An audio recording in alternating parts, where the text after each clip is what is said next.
Welcome to the Creative Play and Podcast Network. Join us as we share our favorite RPGs, one-shot games, tabletop games, reviews, and convention panels. Sit back and enjoy the show.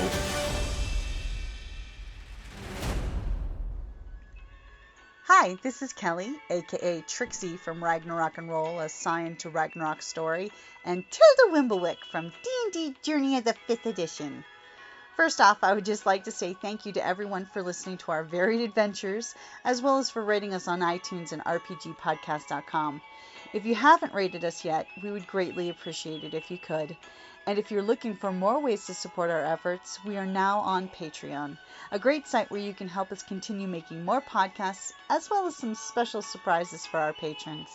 If you can, please look us up at www.patreon.com/cppn. Every little bit helps. And again, thank you for listening. Gar! I be your harbor master for this International Talk Like a Pirate Day episode. As who be joining me today? Avast me hearties, it be me, Kelly.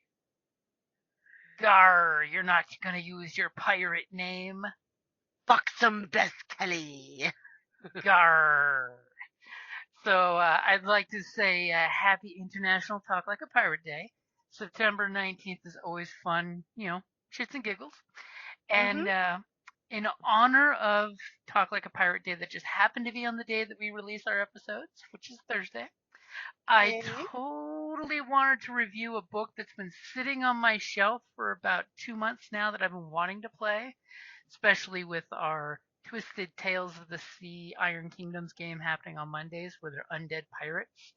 When I discovered this game, Pirate Borg, or Bjorg, depending on which side of the pond you're on and how you want to pronounce it, Pirate Borg is a MÖRK Borg RPG done by Limithron. Not only does Limithron write Pirate Borg, but also did all of the illustrations for it, which that is impressive, I just gotta say. And the illustrations are cool.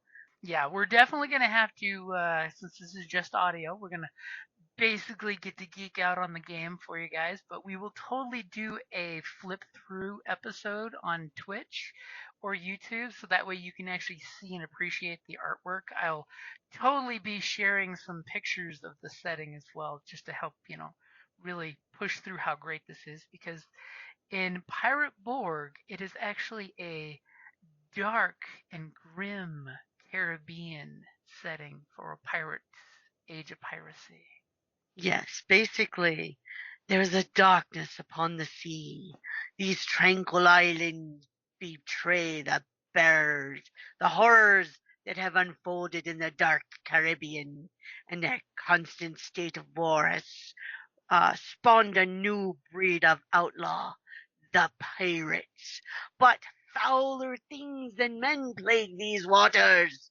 Hordes of undead, ships of bone and flesh, nameless terrors lurking in the deep.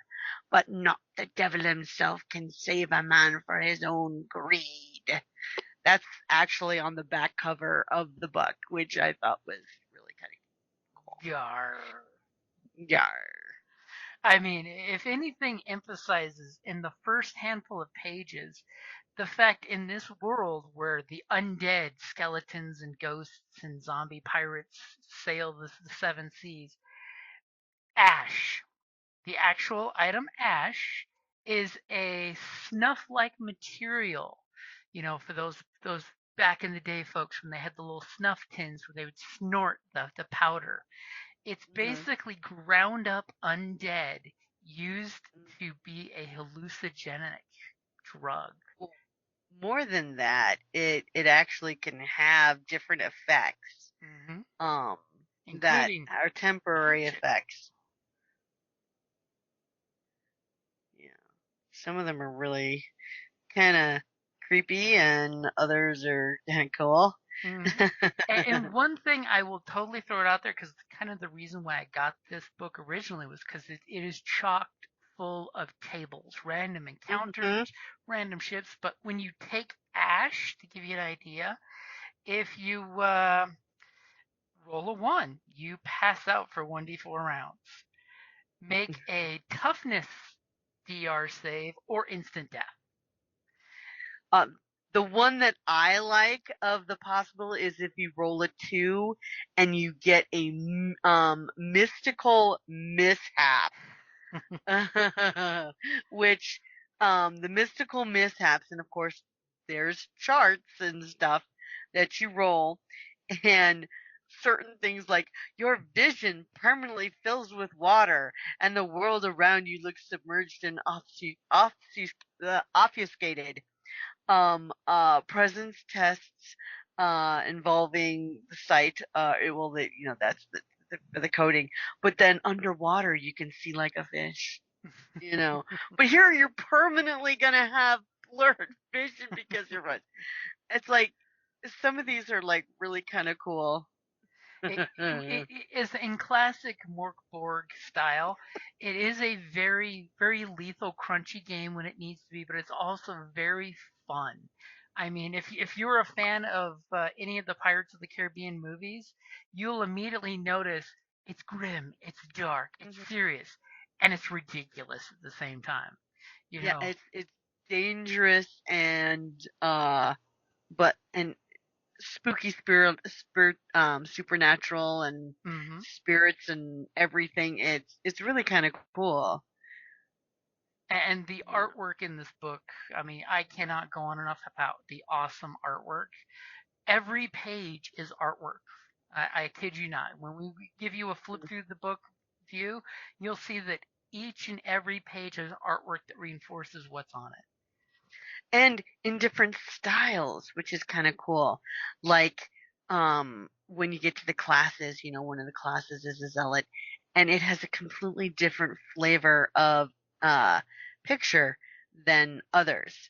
And the brute, because of course you have the South America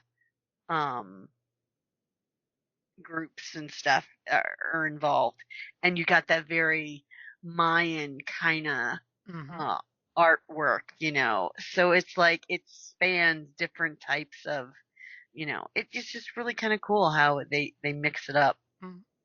So I'm going to whip out my notes so I try to keep a train of thought rather than skipping back and forth, which I can easily do here. So in the first couple pages of the book, they definitely give you here's the setting, hey, here's Ash. Ash is one of the first things they talk about, with this cool picture where it looks like out of the back of the skull is exploding the psychedelic magic energy.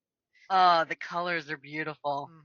And then it brings up the story setting for the Brethren of the Coast, because basically it gives you the age of piracy, but also eldritch horror, spooky undead, crazy other things that, lots of just fun feeling. Because then we start with and when you said the stylizedness, when it talks about here's the setting, here's 2 pages about the British.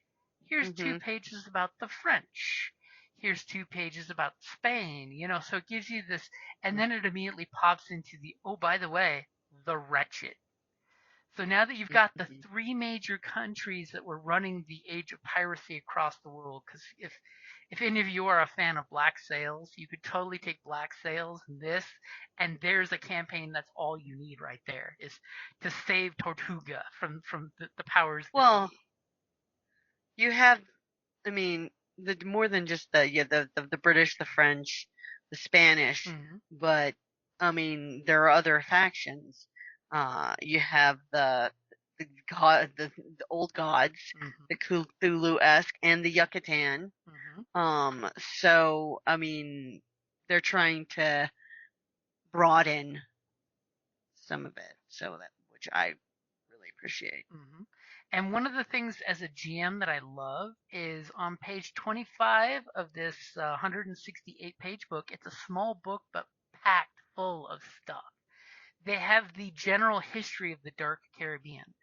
And the way that they've written this out is actually, if a GM wants to, he could roll 2d6 compare on the chart, and that's where the campaign starts. Because it actually has a chapter 1, chapter 2, chapter 3, chapter 4, chapter 5, and chapter 6 that ends part 1 through 6 of where the story is in the apocalypse. Because if you end up in chapter 6 on the sixth Eldritch Tides of Doom, basically it is a maelstrom forms around the abyss, earthquakes, islands crumble into the sea.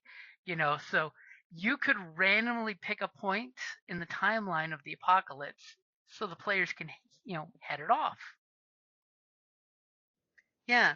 And what's nice about the book is, like the inside covers and stuff, they don't have, they don't have any wasted space, really. Mm-hmm. There's no wasted space.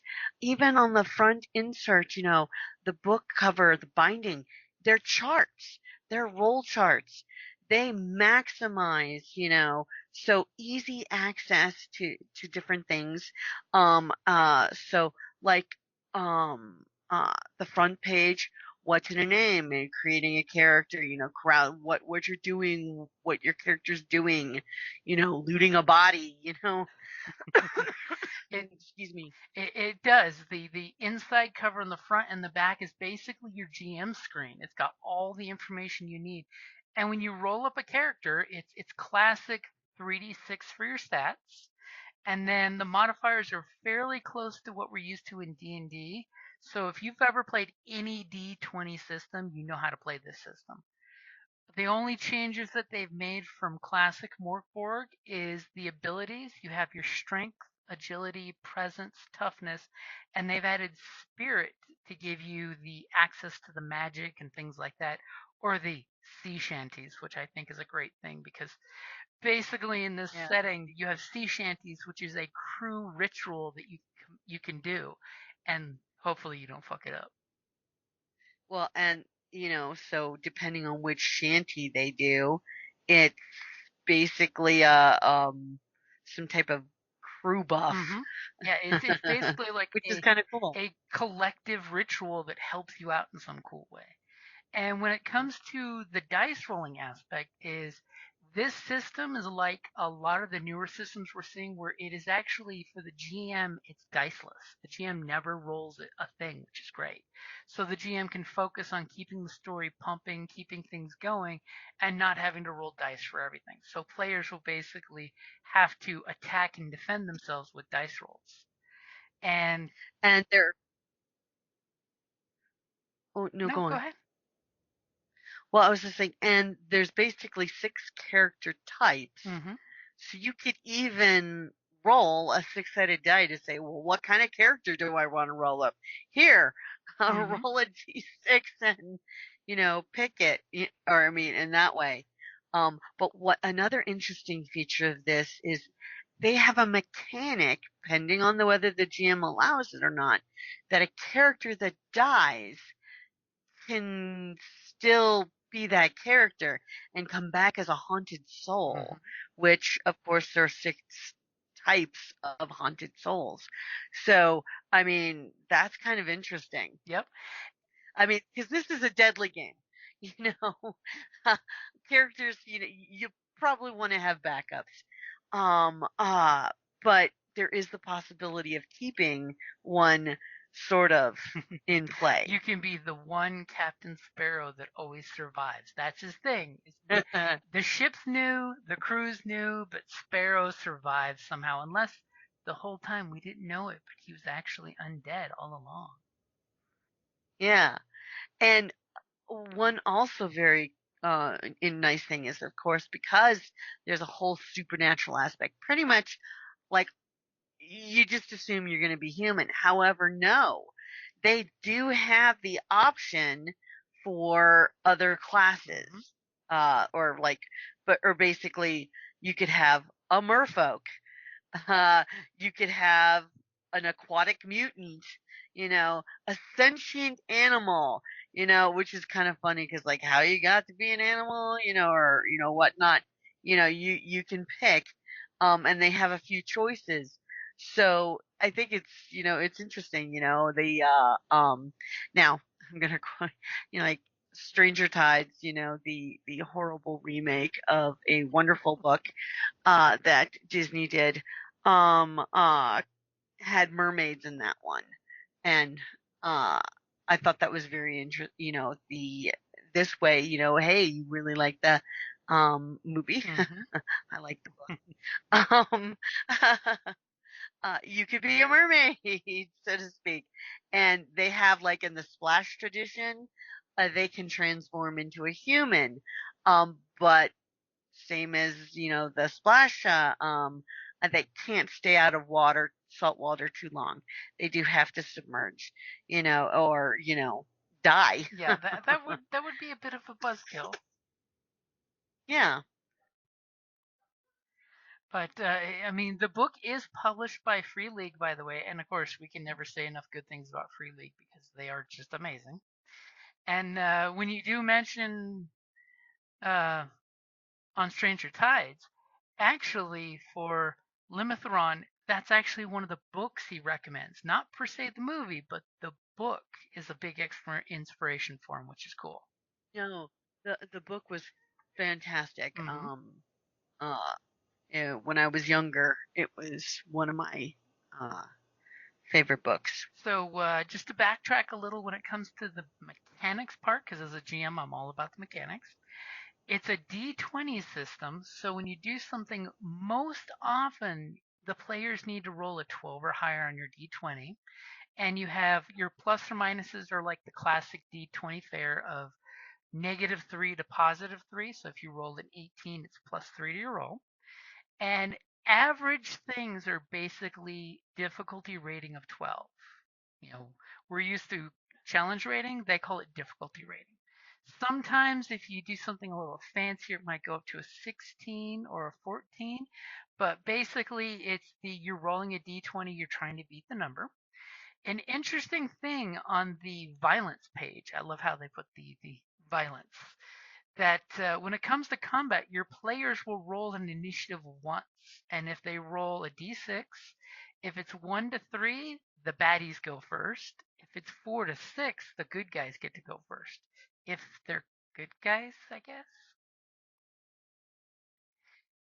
Let's just say better guys. It's got a classic natural 20 crit, which we all love, and the fumble on a natural 1, which I always think is fun because that we just have a little bit of oomph. Armor is important for soaking damage because, like I said, the GM never rolls dice to attack, so always expect the baddie is going to hit you unless you can do something to protect yourself. Which it's basically an agility test, and you're wanting to roll a 12 or better to avoid the attack. If they hit, it hits. So basically, all the GM says is the fish man tries to bite you with his big fishy teeth. What do? And you roll to basically dodge, which I think is a fun way of keeping the mechanic in the player's lap to keep those dice rolling and keep things going. You've got your typical short, long rest. There's actually a mechanic that if your ship is out of food and drink, you do not get to heal. You've got morale rolls that you need to do that. And I do love how in the morale section, it is clearly written, most enemies will not fight to the death. Because let's be honest, in most D&D and fantasy games, why are your bad guys not running away? There should be like an episode of Hercules: The Legendary Journeys. You beat up one or two and the rest just run off. Yeah, like the leader falls or that type of thing. And I mean, looking at some of the creatures and stuff, I mean, they even have, oh my god, an undead megalodon. Which is funny, but it literally says that only scared of a bigger fish. So we're talking an undead megalodon gets scared if there's something larger than him. The Kraken in there, in the area. I'm going to hightail it out of here. And then it's got... But even an undead has a sense of self-preservation. I guess if you're not a zombie. I mean, if you're an intelligent undead, you want to keep that unlife going as long as possible. And one thing I do like with the hit point system is If you drop to 0 hit points, you're not necessarily dead. You're broken, and you have to roll a d6, which, by the way, don't roll low because 1 is instant death. 2 is hemorrhaging, that death will be in D2 hours unless treated. 3 is brain injury. You awaken in 1 hour with a -3 to presence for 1d8 days. 4 is roll a d6, and if you roll 1 to 5, you've broken or severed a limb. On a 6, you've lost an eye. I guess that means you get extra bonus pay for combat, right? And Yeah. 5, you fall unconscious and awaken with 1 hit point and 0 devil's luck. And that's totally a good chance for me to throw out that there's a luck mechanic, which is really cool. And 6, you fall unconscious, then awaken with 4 hit points and 1d2 devil's luck. And of course, if you go negative hit points, you die, skip being broken, and down to Davy Jones' locker with ye. Optional, the GM may allow dead PCs to return to life as a haunted soul. Yes, but Davy Jones is in the book, is a dragon turtle. Yeah, it's a gigantic dragon turtle, legendary monster, often mistaken as a small island. So, highly intelligent, you know. So of course, like you were saying, the classes are the brute, which is your basic tough guy, and it's funny because you know you have the different things you roll. So you have the starting feature, whether you have a brass anchor, a whaling harpoon, a meat cleaver. Then you've got the getting better. Every time you gain experience, you get to roll one of the following, and it gives you extra things. Then you have the rapscallion, which I love. Just like the rogue character. I love how they show the playing cards and the dice for the rapscallion's picture, and the drinking grog and rum. You can actually drink yourself. Carousing. Drinking is a good thing in this game and a bad thing depending on the dice rolls. Then you have the buccaneer, and I love basically the ranger. I love the picture of the pirate. She's got the hook for a hand and the shovel as a weapon. Then we have the swashbuckler's abilities, and it totally changes tempo. And then you have the sorcerer, which is your caster of some kind, which you get to flavor, which is nice. You skipped the zealot. I skipped the zealot. Oh, I did skip the zealot. You skipped the zealot. Yeah, we have, which is sort of the cleric equivalent. They're the cleric, the cultist, the shaman, or the just true believer. No one expects the Spanish Inquisition.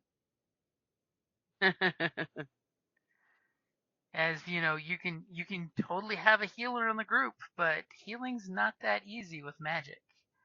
And then you've got the sorcerer who does the dark magic, like raise the dead,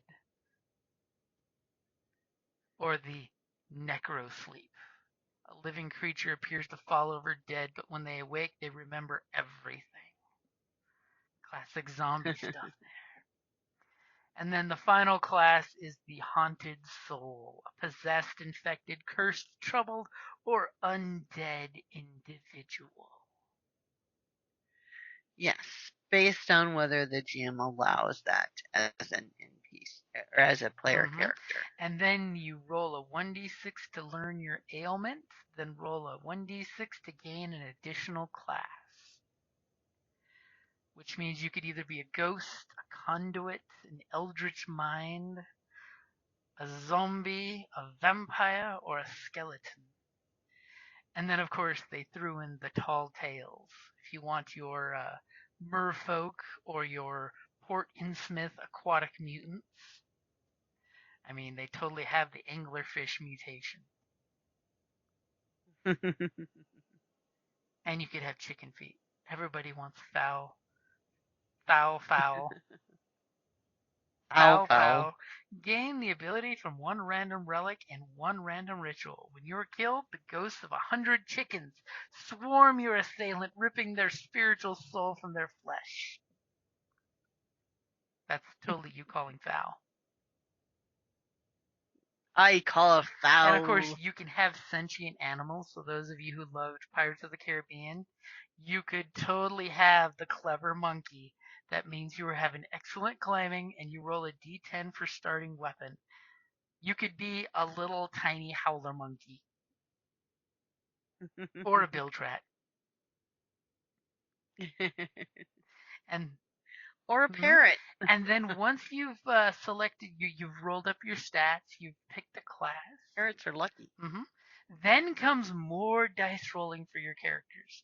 Basically, you start rolling your clothing and armor. You roll headgear in case you have a hat or a tricorn. You roll a piece of gear to see what item you may have. Then you roll up your melee weapon and your range weapon and any goods or services. I mean, you can have a smoke bomb or a grenade. And then you have the Devil's Luck. Every class gains a number of Devil's Luck points. Landlubbers begin with D2. After resting at least 6 hours, if and only if your luck is depleted, roll your class's designated die and regain that much luck. And you use the luck, and of course there's a evil star bleeding on the ground with a skull. You can deal max damage with one attack. You can lower the damage dealt to you by 1d6. You can re-roll any die roll, which I think that's one of the biggest ones. You can neutralize a crit or fumble, another really good one. So you can say, no, I did not just shoot my friend in the back. Or lower one's test DR by -4. So you could turn that 12 into an 8 or better on the dice to guarantee success. Which I am a huge fan of, that kind of mechanic that lets the player take agency. So when they really want to succeed, they can succeed. And then, of course, on page 55 is a huge list of backgrounds. And I love how you roll a d20 to find your background, and it basically gives you money and a little hook for your character. You know, the first 20 on the D100 is sailor. Just straight up sailor. And then you have different items for depending on what character you pick up with. It could be you get a magic item, could get a holy symbol, you could be a quartermaster.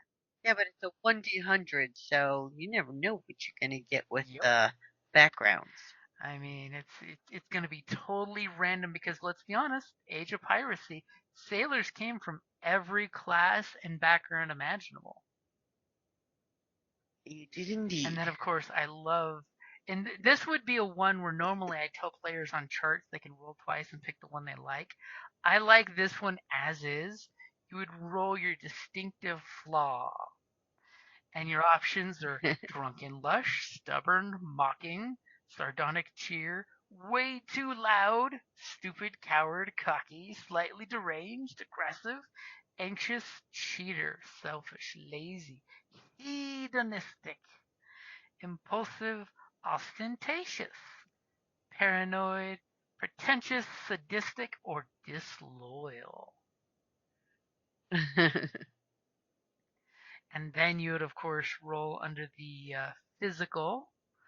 And basically, the D20 gives you different descriptors for your character. So you have cursed, visibly part skeleton, ghost, water, flames, coral.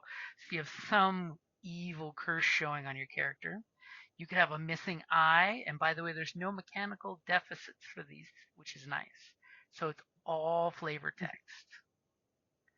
Because I'll totally throw it out there. One of my favorite pirates is Blackbeard from the classic Treasure Island. And it's not just because my name is Jim. But he was always one of those characters that was great. You could see him cunningly use his disfigurements as an advantage to himself. But everyone thought, oh, poor Blackbeard. And it's actually like, don't you fall for it. Don't you fall for it. So you could have a hook, you could have missing ear, many, many tattoos, never blinks ever. I could totally see a couple players role playing that one too much. Twitches constantly, especially their trigger finger. Nigh incurable case of scurvy, permanently bleeding gums. Makes you a jazz player from Simpsons. And then there's the infested with bugs. I could totally see the role players at the table playing that one constantly. Scratching the beard and for all the nits. I could feel the itch starting already. And then the increasingly gangrenous. You could just, you see the GMs out there using that as an excuse to say, Stu, your legs smelling mighty ripe there. Yeah, but the funniest one is number 20. So good looking people are jealous. Here you have all these but you're so good looking people are jealous of you. And then you have the idiosyncrasies for your character. One might have developed and certainly never be rid of, yet certainly won't stop you from trying. And of course, you smoke constantly, you cough even more, functioning alcoholic. You're probably drunk right now. You bet on everything possible.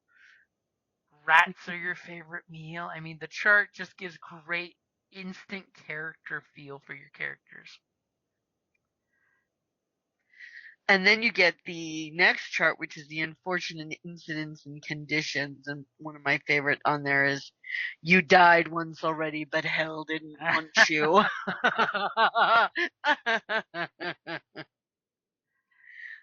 Another one of my favorites is the 18. You deserted the military, but you're not sure who knows.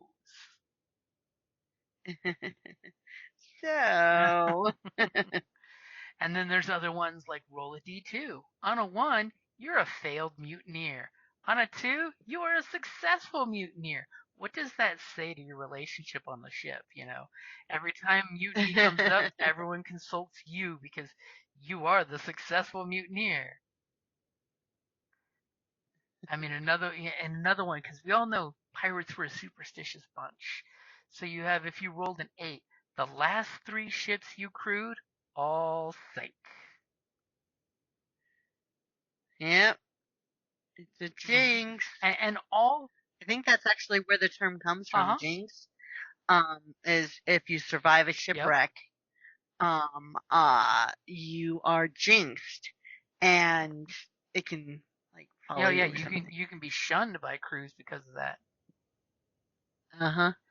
Number 11's another fun one. An undead spirit you don't like possesses you regularly. I love some of these. And then on the next chart, it's a thing of importance, D100 again. Very similar to trinkets like in D&D and stuff. But some of them are kind of cool, like a gem that glows in seawater. They're not, they're what you make them, basically. Or why they're important, it's up to you. I mean, heck, one of the ones I thought was an interesting one is the definitive proof of an enemy or loved one's crime. So, for those fans of, Black Sails, there's, these trinkets tell a story for your character. So you instantly have, as a GM, if my player rolls this definitive proof of an enemy's crime, who is your enemy is going to be one of the first questions I ask, because guess what? He's probably involved in one of the islands in the Dark Caribbean in some regard. Is this a British noble who disgraced you and got you sent into piracy from the Navy? If you have a pipe carved from bone, where did you get this pipe? If there is a piece of obsidian you have carved into a sea creature, what is the sea creature? Why are you carrying around a jar of firefly? Hey, come on. Who doesn't want a jar of firefly? I know, it's just kind of funny though. Stone tablet inscribed with ancient pictographs or hieroglyphs. at some point you were going to be going to port and you were going to be trying to find someone who can read these pictographs. Very good. A broken compass. Gee, where did we see that before? Was it really broken? Or the, like if you roll a 69, pistol with one shot meant for someone special.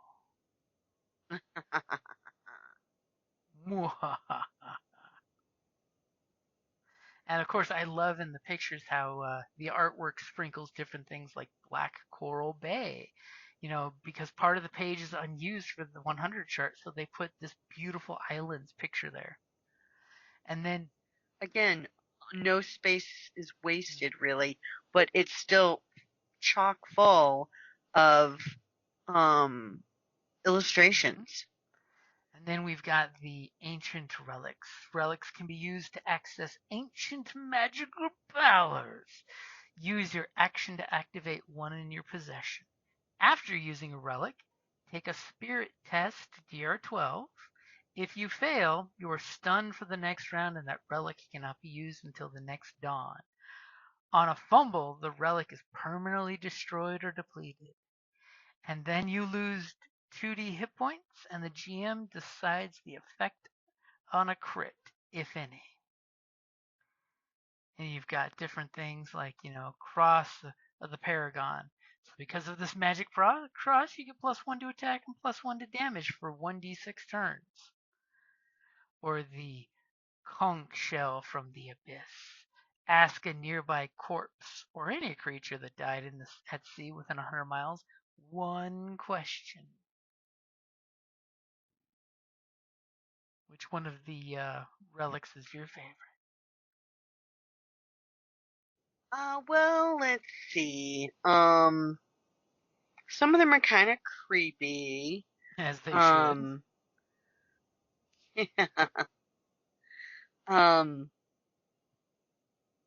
But I kind of like the crystalline skull, just because those are cool looking, and it lets you hear and repeat the thoughts of a nearby creature for like D6 plus spirit minutes, which is kind of cool. Or the crown of the sunken lord with a water shield. Oh, yeah. That's kind of cool. I like the Cup of the Carpenter. Choose a creature to regain 1d6 plus spirit and hit points. We know where that was, choose wisely. Yeah, well, what that series did to the crystals. I don't like to associate the skull. Oh, God, that was a terrible movie. And of course, here's the broken compass we talked about earlier on the equipment chart. This compass points in the direction of an object you know for 1 plus spirit rounds. Mm-hmm. And then we've got the rituals. Ritual. Every dawn, you roll 1d4 plus spirit to see how many times you can cast rituals that day. If you fail in roll in the mystical mishap table, do not fail. Just do not fail. But one thing I do like is for the rituals, they actually have the rules that if you're casting under duress, it's harder to cast. It takes a minute. So basically, you take time, you do the ritual correctly, it's easier. If you take an hour to cast the ritual, it's even easier. If you have several people working together, you can roll twice and keep the highest roll. And if you spend hit points in blood, you get -1 difficulty per hit point you bleed. There's some dark magic on them Darcies. Yeah, but then you could do one and you get to say, "Release the Kraken!" I knew you would quote that one because I'm like, okay, she's got to say it. It's either Eldritch Tentacles or Release the Kraken. No, of course, Release the Kraken. And of course, there's the ritual for the black spot. Yes. Name a human that you have met, and they must take a DR12 test or die within D8 days. Summon the ferryman. Human of your choice loses 3d8 hit points. If you fail, you or an ally loses instead. Reopen the grave. You summon D2 plus spirit in zombies or skeletons. They are under your control. And then, of course, let's give you the bad side to magic is the mystical mishaps. So, if you roll a 1, all before you vanish and you are alone in a gray island, a figure robed in black can be seen on a boat in the distance. Welcome to Purgatory! Everyone, if you roll a 2, everyone within D20 feet vomits briny water and sea urchins and lose 4 hit points. I mean, that could be kind of handy if you're all alone and on an enemy ship and you do that.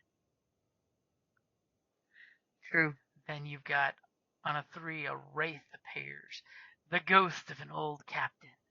Roll reaction for it. So back on page 31, the reaction tables. It leaves after 1d6 rounds. So it could be good. It could be a friendly ghost. It's probably not. And each one refers, if it's referring to something specific, it gives you the page number right yeah, there. That's one of the nice parts is there's references for page numbers everywhere in this book. Yeah. Although weathercraft would be nice. Think about it. Next D4 hours, the weather obeys your commands. I mean, that would be handy. Gives you the wind and takes it away from your enemies. Yep. That definitely would help, especially like say in sea battle. Oh heck yeah. All of a sudden the wind falls from their sails and boosts to yours. I will totally throw it out on the magical mishaps table. 6. Nothing happens. ... Until the Kraken arrives in 1d6 days. Is that all? And then one of the cool ones that we did kind of drop earlier was the sea shanties. Mm-hmm. So the way the mechanic works is often learned in seaside taverns and from old sea dogs. Garr. Most shanties are mindless distractions sung by sailing crews, but some are more than just songs and can unlock the true capability of a crew and the sea. Gar. Every day the crew can sing a number of sea shanties equal to 1 plus the captain's spirit. Choose your captain wise. Choose. Yeah, and the list is, I mean, these are actual sea shanties, like Drunken Sailor. What do you do with a drunken sailor? What do you do with a drunken sailor? What do you do with a drunken sailor? Early in the morning. That type of thing. 15 men on a dead man's chest. Yo ho ho, and a bottle of rum. And of course, you can choose from the crew's known shanties because it is a group thing where basically everybody can bring shanties to the table. Crew does a skill DR12 check. If it succeeds, the shanty's effects are activated. Subtract 1 use of the daily total. If they fail, the shanty sounds horrible and has no effect. Shanties cannot be utilized for the next hour. And GM decides the effect on crit or fumble. So, like you were saying, 15 men on a dead man's chest. The ship gains D2 Devil's Luck that can be used like a PC. Dead horse. The ship recovers D10 hit points, and any misfired cannons are instantly repaired. Spanish ladies. Nice. The ship can't get lost today. Leave her Johnny. Reroll changing winds. Blow me the man down. The ship gets +2 DR to hit until the end of combat. And Drunken... Just to name a few. Drunken Sailor. One ship's crew skill is at -4 for D6 rounds. And then one that I know you're going to love is the Alchemy section. And I love the fact that they actually used real alchemical symbols. Yeah. Well, to a certain degree. And then, of course, they give you can make fast or random alchemical tests for something because sometimes the crew just needs to do that. Because these are astronomical. Mm-hmm. So the big one for this game system that everyone goes off that I've talked about that have played it is the naval combat rules. It uses a hex grid, which I will totally, I think, pull up on Roll20 in a future episode and show naval combat and play on a hex grid. You and me will play two different ships and blow each other up. But it's a great system where it's 8 pages and it explains everything you need in naval combat, which is nice that ships are basically just like a character. On your character sheet, actually, there is a picture of the ship for you to keep track as a group. You'll have the broadsides where you shoot, the fore is where you ram, and the aft is the back of the boat. The way movement works is you move in 1-inch grids that equal 50 feet, and ships can rotate 60 degrees or 1 hex facing, which is important. Like the crew in Twisted Tales of the Sea learned when they lost their ship because they went into 2 ships' broadsides. Facing is very important on a boat. Yes, it would be. And of course, there's the rules on sinking a ship, just in case. And one thing I do love when it comes to the ship-based combat is crew actions or just crew actions. Anyone on your crew can do one of the crew actions, which you've got fire the broadside. So test is the crew skill plus the PC present rolls a DR12. Attacks each ship in broadside attack. Target may, return fire. And then you've got small arms fire, so somebody can basically shoot to the other ship. You've got full sail, which means somebody does an agility check to see if they can go faster. You've got come about to see if they can turn an extra hex space, which can be really tactically important, especially if you're running and then you do a quick turn, that Tokyo drift turn so you can shoot the opponent's ship. Drop anchor to stop your speed, because let's be honest, there's some cool boat movies we've seen where they pulled the anchor so the guys go yoink in front of them. You can repair your ship. If you are touching hexes in ship combat, that means you are actually close enough to send a boarding party across, which that can make a big difference in a chase, take out their leadership. You can choose to ram a ship. Unfortunately, all ships involved take ram damage, so just be careful with that one. And then I love how the last crew action is the something else. Use a relic or ritual or inspire the crew, hide, etc. So there's always something you can do in combat. And then it gives you the breakdowns of skills and morale on the ship, depending on how things are going. Like if you're short on food, the ship's damaged. You've recently captured a ship. Huh? Morale would be low with no food or water. Yep, with no food or water, it would be very low. And then apparently if you have military discipline, it's like extra high. And then if morale is ever low, you can apparently reset morale by dividing the plunder. And then I do love how on maritime travel, they actually discuss that in the dark Caribbean, ships traveling northeast, east, or southeast move at -1 hex a day because of the tides.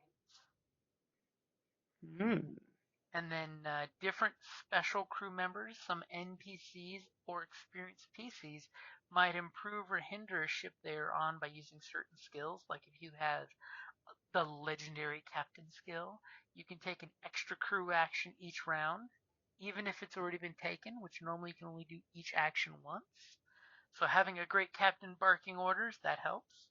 The veteran quartermaster raises crew morale +3. Cargo cells for more import. A strict bosun wearing once during combat can make you re-roll a crew action test. So the bosun barks the orders to make you re-roll that fail. Master of Sails can decrease the difficulty of tests. And then the Deck Sorcerer or Priest, once per combat, change the speed and direction of the wind. And then, of course, if your crew are all drunk, it's actually more difficult to do things. And then it's got really good rules for crew, cargo, upgrades you can do to your vehicle. You've got optional wind rules, which includes even D6 to tell you what direction the wind is and how fast the wind is. You've got changing winds. You've got foul weather. One of the ones that I love is the flotsam and jetsam, because you can totally find some stuff in the waves as salvage, a message in a bottle, a couple crates, a few adrift sailors, because sometimes that happens. One of my favorite is the green sea turtle with a map carved in its shell. And then it's got a nice D20 random encounters and events. So you've got an encounters, don't roll a 1 because that's the Kraken. Roll a 20 and it's an ornate galleon, a floating brothel. Gar, no shore leave needed for you boys. And in the events, if you roll a 1, a huge shark or sea monster harasses the whole of the ship. And you have to do an agility test or fall overboard. Fun. Just what you don't want is to go into that water. And then if you roll a natural 20, an albatross is spotted flying with the sails. Everyone gains 1 devil's luck point. And then it gives you a nice rundown on different ships, going from a little tiny Tom Sawyer style raft up to a big giant massive galleon to the ship of the line. And then it even gives you the stats for forts on the coastline. So if your ship wants to sit in the harbor and blow up a fort or be shot right back, you can totally do that. And then they've got the ghost ship, the ship of bone, and then the vessel of the deep. More monster than ship. And the ship's got tentacles. And of course, in classic Davy Jones style, it can actually submerge and surface instead of attacking. Dun dun dun Duh. dun dun dun dun dun dun dun dun dun. And then it's got a bunch of dark terrestrial creatures like the bilge rat, the dire crocodile, the Well, the bilge rat is necrofly. a zombie. Yep, It's a type of zombie. disgusting vermin. These brood in the foul water that pools in the ship's cargo holds. Yeah. Vessels for a myriad of diseases. I like the admiral, which is basically their equivalent of a lich. Yep. And then it goes into dark avian. So you have different birds that you can use, and then aquatics, and then more aquatics. Well, you skip the ghosts, so you Well, I get haven't gotten zombies. to the ghosts You yet. get ghosts. Yeah, it's before the scavenging seagull. I'm still making your own enemies part. Yeah. I'm on page 92. Oh, okay. You skipped ahead. Gotcha. I skipped ahead. Gar. Garr. Deep into your grog. Gar. And then you've got not just one type of skeleton, but you've got many skeletons. And it's cute because they have the pictures of each type. So you've got your lookout with a rifle. You've got rank and file instead of rank and file. You've got your Deadeye who's got his muskets. And then you've got the Hulk. Then the bosun skeleton, the warlock skeleton, and a captain skeleton. And then the super creepy zombies. Found floating on driftwood rafts, wandering shallow lagoons, lying dormant deep in derelict ships, or overrunning wild islands and port towns. These mindless horrors transmit a deadly pestilence. They always attack in swarms. And apparently you have to be careful, because if anyone bitten by a zombie has to do a toughness test at a DR8 or dies within 2 days before rising as a zombie. A zombie that eats flesh to recover 1d4 hit points. So like I said, we will totally have to show a clip of this because the artwork is fantastic. You can have the ghost monkey and the ghost crew, which have this beautiful blue outline. The different creepy deep ones. Huh? Who doesn't want a ghost monkey? I mean, ghost monkey, except when you don't want a ghost monkey. The sea wraith, the sirens.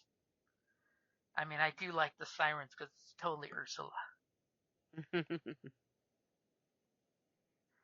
then let's see, we go to Davy Jones, a legendary monster often mistaken for a small island, as you said before.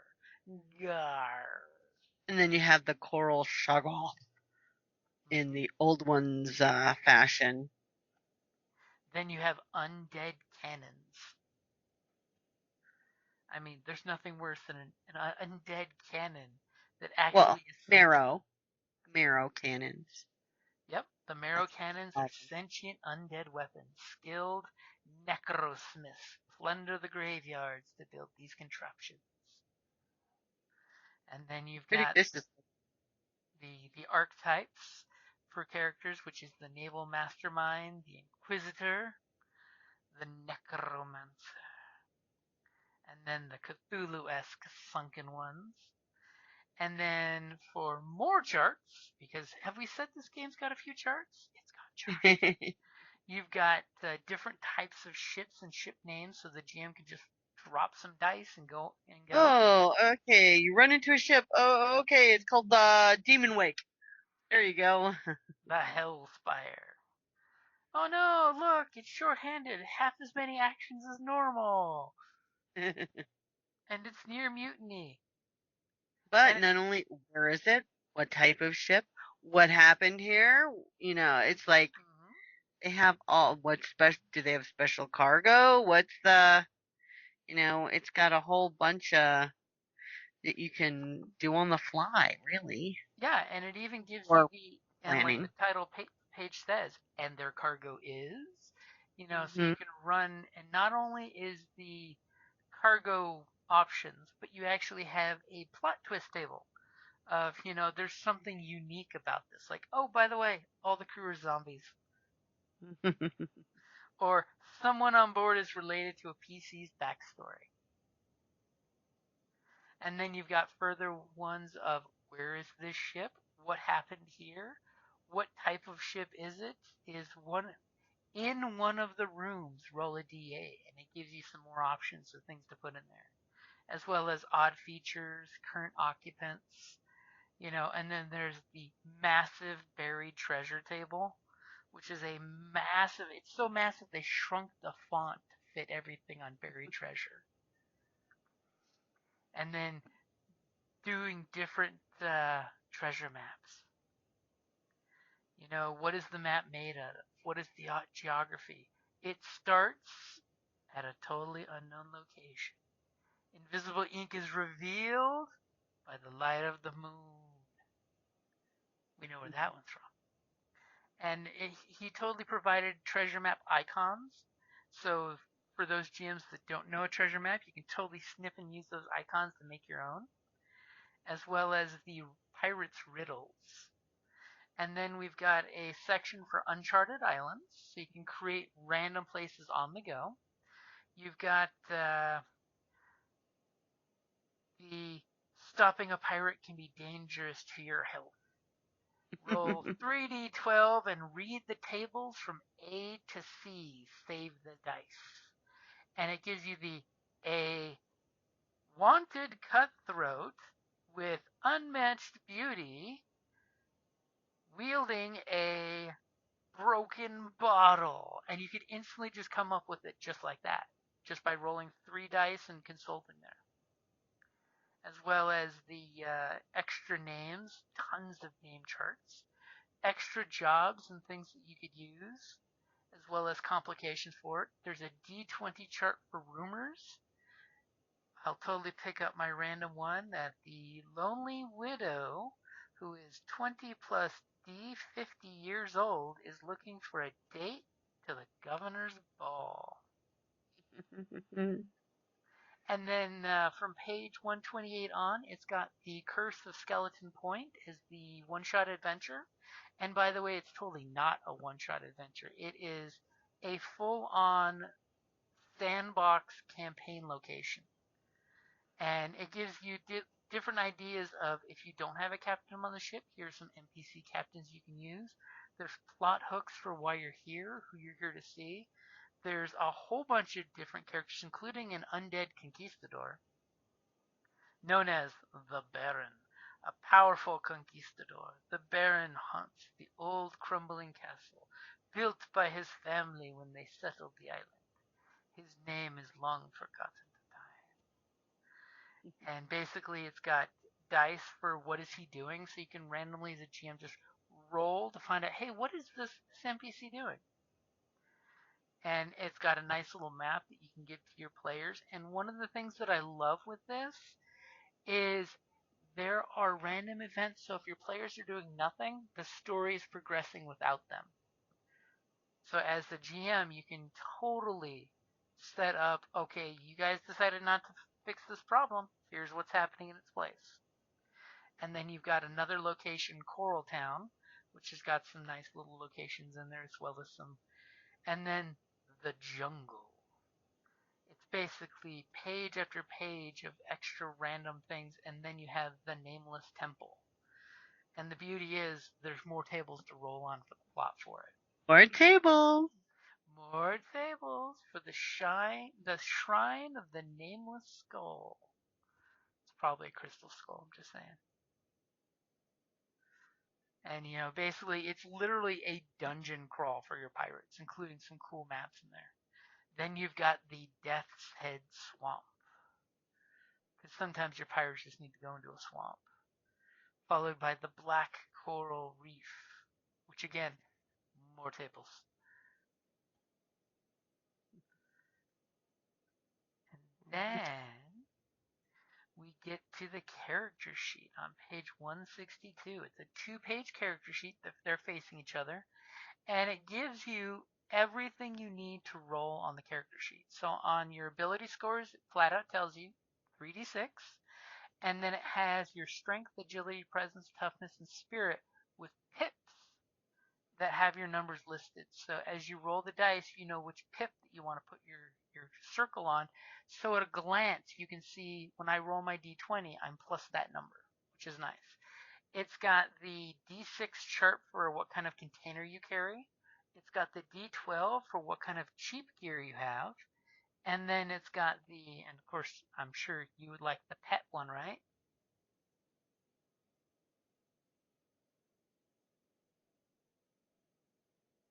I'm sorry, repeat that. On the character sheet on page 162, the cheap gear, you've got the pet option. And then a separate table for that. And then your fancy gear. Fancy. And then you've got your hit points and devil's luck, a D10 to tell you what kind of weapon your pirate has, and a D10 to find out what kind of clothing your pirate has, and more importantly, because pirate, a D12 for what kind of hat that you've got. And then the nice thing on these the hat's important. Just ask Sparrow. Especially Barbossa. And then when it comes to your character's background info, it's got the dice you roll, and it tells you what page in the book to go find that background, which is nice. So basically, for those GMs and players out there that like playbooks for your characters, you can print these 2 pages up and hand them to your characters, and half the stuff they can roll just on their character sheet without consulting the book. And then one thing that I know I love as a GM, and I'm pretty sure some of our other players love, is the index. There's a creature index.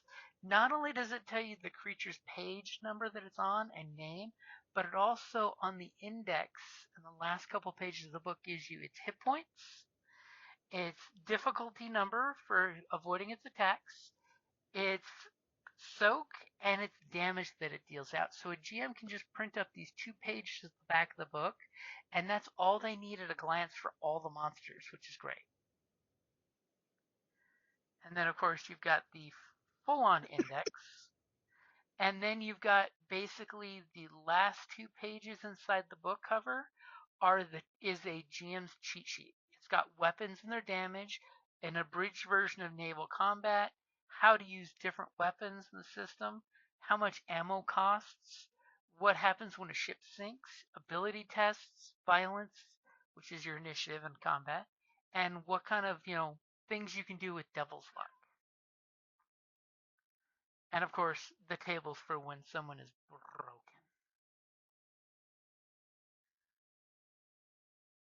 And just remember, but fouler things than men plague these waters. I don't say it as good as you Foul waters. did. Of course, the fact that my voice is all screwed up from cough and being sick just makes the pirate sound more gritty. Yar. And of course, Free League published this as an awesome book. The book quality, the paper, the cover, I love the embossed cover artwork. And one thing I do need to throw out there, and I will totally put in the notes for the episode here, is that Limithron is doing a Kickstarter right now, which they conveniently started 2 years ago when they released this on Talk Like a Pirate Day, the original book.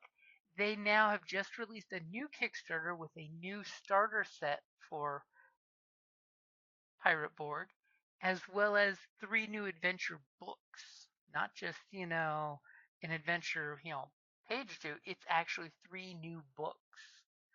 So definitely give that a look on Kickstarter. I'm like super tempted to get the hard copy and the PDF copies because the starter set does look really good and comes with really cool dice. I'm just going to throw that one out there. Really Cthulhu-esque dice. But Love dice. yep, we all love dice. I hope Pirate Borg is something that you guys want to play because it is a beautiful game. It is super simple to pick up and go. It is crunchy and lethal, but that can be fun. I mean, let's be honest, that is fun when danger is on the line. And the beauty is if you die, you just roll up another crew member on the ship. They were there the whole time in the background. Nobody knew. And now they're important. Yep. Or you never know, maybe the GM will just look at you and say, how would you like to play your ghost? Yes, would you like to be a hunted spirit? Please, roll the 6-sided dice. Let's find out. I mean, that would be interesting now that you have an undead member of your own crew. You got to kind of like look out for him. Or keep an eye on him just in case, he is a certain type that, eats living creatures. Oops, did we just get the Demeter? Yeah, so could make for some interesting gameplay. Yar. Steve went undead on us and you decided to make the rest of the crew undead too. Gar. Well, It's okay. We know what his weakness is. It's garlic. well, misery loves company. Arr. But now I can't taste the sweet taste of grog. No, but the blood tastes even sweeter. Gar. So we will definitely be doing a playthrough of Pirate Borg, at least a one-shot or 2 in the future. We do have, I have to throw it out there on Patreon, is the 13 RPGs of Halloween. I'm still working on the schedule, but I've got a bunch of folks on the line that want to do online and in-person games. So I have to figure out my October schedule for that.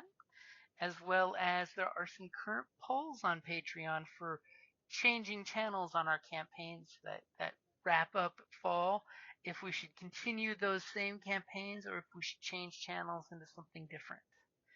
It's interesting. Our Sunday game that is traditionally always Genesis in one form or another, a lot of them are going for Ruins of Symbaroum. It's going to be interesting to see if they switch to a dark and gritty D&D. That would be nice. I know, you're not a big fan of the dark and gritty D&D. Or dark and gritty. Well, I mean, certain, like, I don't mind dark, but, like, if it's too dark, you know, like that Dark Sun, heck no. I'm like, this is just too... It's walking to school uphill both ways. Exactly. It gets tired. It gets tedious. I game to, you know, relax, to, you know, forget about, you know, all the rest of the stuff. But if it's just as freaking difficult. You want to be a pirate in the dark Caribbean that snorts a line of ash. Woohoo! Snort it if you got it, boys, as they all pop out the silver snuff tins. But definitely check out MÖRK BORG if you haven't. It's a super great system for playing D&D with rules light that you can totally use it to do more than just go up and swing on the monster. You can totally do cool things with your dice rolls. You can do different skills in different ways, which is nice because it's all ability checks. It's not skills. So don't be afraid to look at your GM and say, "Can I do this? What ability would I use for this if I want to swing on the rope and end up not hitting the guy with my sword, but kicking him overboard?" Always think outside the box. I want to do an agility to jump off the mast and knife the sail and slide through classic pulp pirate movie style. So I'm thinking on this here International Talk Like a Pirate Day. Gar! Are you ready to go? It is time to set sail. Gar! It's time to set sail and go off to that old Davy Jones locker. Gar! Have a good night, guys. Bye! Thank you for listening to the Creative Play-In Podcast Network. If you enjoyed our show, please check out D&D Journey of the 5th Edition and Ragnarok Enroll a Scion Hero to Ragnarok Story. Also, check out our Patreon page for more content and behind-the-scenes things, as well as joining us for a one-shot game or two.